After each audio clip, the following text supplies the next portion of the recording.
வணக்கம். நாங்கள் ஈரான்லேருந்து பேசுகிறோம். ஈரான்லேருந்து முகாமாடம் சொல்லிட்டு ஒரு இடத்துலேருந்து பேசுகிறோம். இதில் நாகமட்டியில் பக்கத்து ஊரில் இதே போல் 8 இடத்துல நம்ம இந்திய மக்கள் கடத்தொழில் பார்க்குறாங்க. கிட்டத்தட்ட 600 மேற்பட்ட மக்கள் இந்த தொழிலை பார்த்துட்ருக்கோம். இப்போ இங்கே போர் நடக்கிறதுனால நாங்கள் இப்போ இடையில மாட்டுட்டு என்ன பண்ணணும்னு யோசிக்க முடியாமல் இருக்கோம். இந்திய கவர்மெண்ட் எப்படியாவது ஏதாவது முயற்சி பண்ணி எங்களை இங்கேருந்து மீட்டெடுக்கணும். இதில் ஒரு சம்பவம் என்னென்னா, ஒரு 2 நாள் முன்னாடி தான் தெஹரானில் குண்டு விழுந்து ஆப்கானிஸ்தானோட மக்கள் இறந்து போனாங்க. அது எங்களுக்கு பக்கத்து ஊர் தான். ஆனால் அதே குண்டு எந்த நேரம் எங்கள் மேலே விழுமன்னு எங்களுக்கு தெரியல. ஒவ்வொரு நாள் நைட்டு தூங்கும்போதும் ரொம்ப பயத்தோட ஒரு மன அச்சத்தோட நாங்கள் தூங்குதோம். காலையில் எழும்ப மாட்டோமா, இல்லாட்டா அந்த குண்டு எங்கள் மேலே எழும்புமா அப்படின்னு சொல்லிட்டு ஒரு காத்தடிச்சு இந்த கதை அடிச்சா கூட குண்டு தான் நினைச்சு நாங்கள் தூக்கத்தில் எழும்பெழும்பு ஓடுதோம் ராத்திரி. அப்படிப்பட்ட ஒரு சூழ்நிலையில நாங்கள் இப்போ வாழ்ந்துட்டு இருக்கோம். நீங்கள் இந்திய அரசாங்கம் எப்படியாவது ஈரானில் நிற்க இந்த இந்திய மக்களை எப்படியாவது நீங்கள் மீட்டு எடுக்க ஒரு வழி பண்ணுங்க. அதே மாதிரி பக்கத்து ஊரில் கத்தார், சவுதி, துபாய் அங்கேலாம் நிற்க இந்திய மக்களை காப்பாற்ற மட்டும் இந்திய அரசாங்கம் முயற்சி பண்ணுதான். ஈரானில் நிற்க மக்கள் இந்தியர்கள் கிடையாது. அப்போ இந்திய மக்களை காப்பாற்ற நீங்கள் முயற்சி பண்ணுங்க. சாப்பிட வழி இல்லை, இருக்கை சாப்பாடை சாப்பிடுவோம். இது தீர்ந்தா அடுத்து என்ன பண்ணணும் எங்களுக்கு தெரியல. அப்படி ஒரு சூழ்நிலை நாங்கள் இப்போ இருக்கோம். இந்த மாதிரி ஒரு மனநிலையில் நாங்கள் இருக்கும்போது நாங்கள் என்ன பண்ணணும் எங்களுக்கே தெரியல. எங்களுக்குள்ள ஒரு கேள்வி எழும்புது. அதே மாதிரி சாப்பாடுக்கு இருக்கிறத சாப்பிடுதோம், இல்லைன்னா என்ன பண்ணணும்?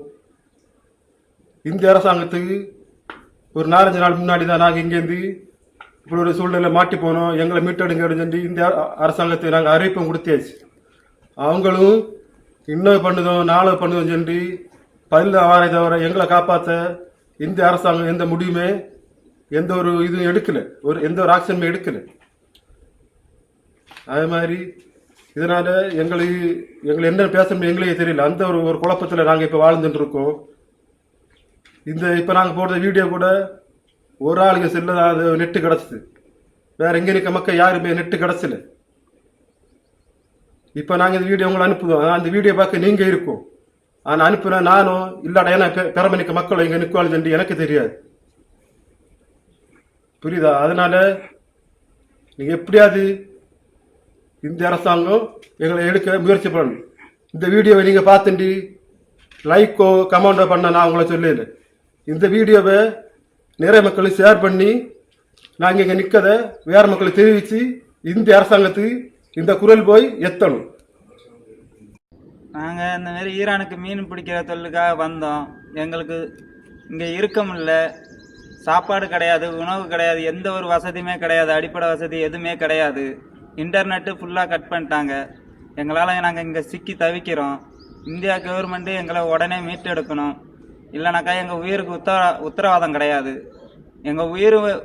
எங்கள் பொண்டாட்டி பிள்ளைங்களாம் ரொம்ப அழுவிட்டு இருக்காங்க, ஏங்கி தவிக்கிறாங்க. எங்களை எப்படியாவது இந்தியாவுக்கு மீட்டு எடுக்கணும். நேற்று முதற்கொண்டு பக்கத்தில் இருக்க ஏரியாவில் துப்பாக்கி சூடு நடந்திருக்கு. பக்கத்தில் 3 கிலோமீட்டரில் பாம்பு போட்டு ரொம்ப பயமாக இருக்குது. எங்கேயுமே வெளியே போக முடியல. சாப்பாடு கிடையாது, எதுவுமே கிடையாது. இருக்கிறத வச்சு தான் கொஞ்சம் கொஞ்சம் ஆளுக்கு கொஞ்சம் சாப்பிட்டுட்டு இப்படியே போயிட்டுருக்கோம். எழுந்தி கூட வெளில நடமாட முடியாது. எங்களை எப்படியாவது எவ்வளோ சீக்கிரம் மீட்டு எடுக்க முடியுமோ இந்தியா கவர்மெண்ட்டு எங்களை மீட்டு எடுக்கணும். இதுக்கு ஏதாவது ஒரு நல்ல முன்கொண்டு எடுத்து இதை செய்யுங்க. எங்களால் வெளியே நடமாட முடியாது. நாங்கள் இப்படி தான் பேச முடியும். வெளியே எட்டி பார்த்தாலே ஏதாவது பிரச்சனை வந்துடுமோ அப்படின்னு சொல்லிட்டு பயமாக இருக்குது எங்களுக்கு. எங்கேயுமே வெளியே போக முடியல. சாப்பாடு கிடையாது, ஒன்றும் கிடையாது. இருந்த எல்லாருமே எங்களை கை விட்டுட்டாங்க. லாஸ்ட்டாக ஒரு வாட்டி இவங்களை கேட்குறோம், எங்களை எப்படியாவது மீட்டு எடுங்க, எவ்வளோ சீக்கிரம் மீட்டு எடுக்க முடியுமோ எங்கள் உசுருக்கு உத்தரவாதம் இருக்குது. அப்படி இல்லைனாக்கா எதுவுமே எதிர்பார்க்க முடியாது. உயிர் இருக்குமா இருக்காதா அப்படின்னு சொல்லிட்டு எதுவுமே எதிர்பார்க்க முடியாது. எவ்வளோ சீக்கிரமாக எங்களை மீட்டு எடுக்க முடியுமோ மீட்டு எடுங்க. நாங்கள் எல்லா முயற்சியிலையும் போய் பார்த்தாச்சு, ஒன்றுமே பண்ண முடியல. இதுக்கு மேலே இந்தியா கவர்மெண்ட்டு தான் எங்களை மீட்டு எடுக்கணும். வேறு வழி இல்லை.